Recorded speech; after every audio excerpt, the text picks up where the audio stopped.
नमस्कार दोस्तों, स्वागत है आपका BMJ एकेडमी में। मैं ब्रिजमोहन आपका स्वागत करता हूं। दोस्तों, पूर्व मध्यकाल के इतिहास के अंतर्गत दक्षिण भारत के राजवंशों में हमने अब तक पल्लव वंश, वातापी के चालुक्य तथा कल्याणी के चालुक्य से संबंधित सभी महत्वपूर्ण तथ्यों को पढ़ा।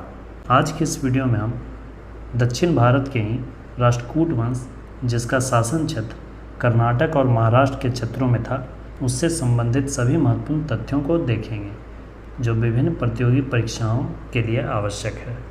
तो आइए दोस्तों, बिना देर किए शुरू करते हैं। राष्ट्रकूट वंश।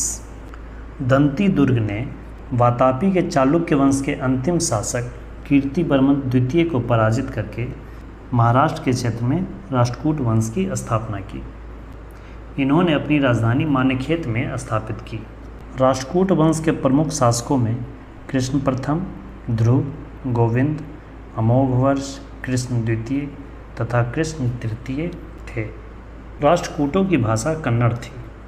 राष्ट्रकूट वंश के संस्थापक दंती दुर्ग ने मालवा पर अभियान किया तथा महादान, जिसे हिरण्यगर्भ भी कहते थे, वह यज्ञ किया, जिसमें गुर्जर प्रतिहारों ने संरक्षक की भूमिका निभाई थी। कृष्ण प्रथम ने एलोरा का कैलाश मंदिर का निर्माण करवाया था। यह एकाश मंदिर है। एकाश मंदिर का अर्थ होता है कि एक ही चट्टान को काटकर बनाया गया। राष्ट्रकूट शासक अमोघवर्ष ने 814 से 878 ईस्वी तक शासन किया था। इसने वीर नारायण की उपाधि धारण की थी। अमोघवर्ष एक साहित्यकार भी था। उसने कवि राजमार्ग ग्रंथ की रचना कन्नड़ भाषा में की थी। कन्नौज के लिए चल रहे त्रिपक्षीय संघर्ष में पाल, प्रतिहार और राष्ट्रकूट शामिल थे। दक्षिण भारत में राष्ट्रकूट वंश का शासन गुर्जर प्रतिहार और पाल वंश के शासन के ही समकालीन था।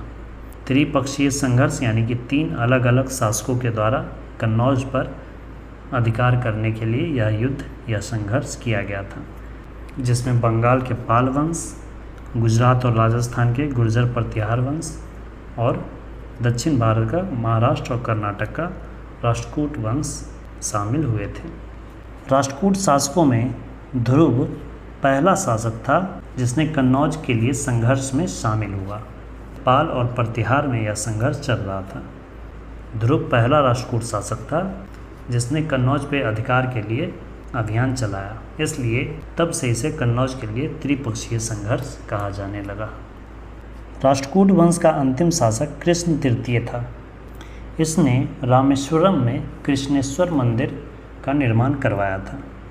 कृष्ण तृतीय के ही दरबार में एक कन्नड़ भाषा के कवि रहते थे जिनका नाम पुन्न था। इन्होंने ही शांति पुराण की रचना की थी। राष्ट्रकूट शासक शैव, वैष्णव, जैन तथा बौद्ध सभी धर्मों से जुड़े थे। एलोरा तथा एलिफेंटा की गुफाएं, जो कि महाराष्ट्र के औरंगाबाद में है, इनका निर्माण राष्ट्रकूट शासकों ने ही करवाया था। इन गुफा मंदिर में कुल 34 गुफाएं हैं, जिनमें से 1 से 12 तक की गुफाएं बौद्ध धर्म से संबंधित है, 13 से 29 संख्या तक की गुफाएं हिंदू धर्म से संबंधित है और 30 से 34 नंबर की गुफाएं जैन धर्म से संबंधित है।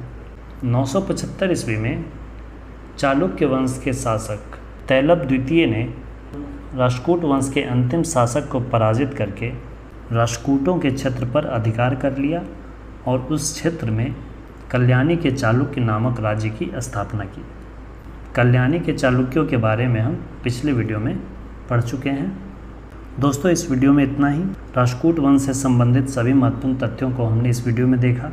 इसके अगले वीडियो में हम चोल वंश, जो कि दक्षिण भारत का सबसे प्रमुख और सबसे शक्तिशाली वंश था, उसके बारे में हम विस्तार से पढ़ेंगे। दोस्तों, मुझे उम्मीद है कि यह वीडियो आपके लिए हेल्पफुल हो। दोस्तों, वीडियो कैसी लगी अपना फीडबैक ज़रूर कमेंट करें और साथ ही आप किस परीक्षा की तैयारी कर रहे हैं यह भी आप कमेंट में अवश्य बताएं, ताकि मैं आपको उससे रिलेटेड सब्जेक्ट और इम्पोर्टेंट टॉपिक्स के वीडियो अवेलेबल करा सकूं।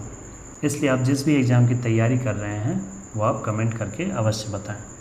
वीडियो को अंत तक देखने के लिए धन्यवाद दोस्तों। मिलते हैं अगले वीडियो में इसके आगे के भाग के साथ। जय हिंद, वंदे मातरम।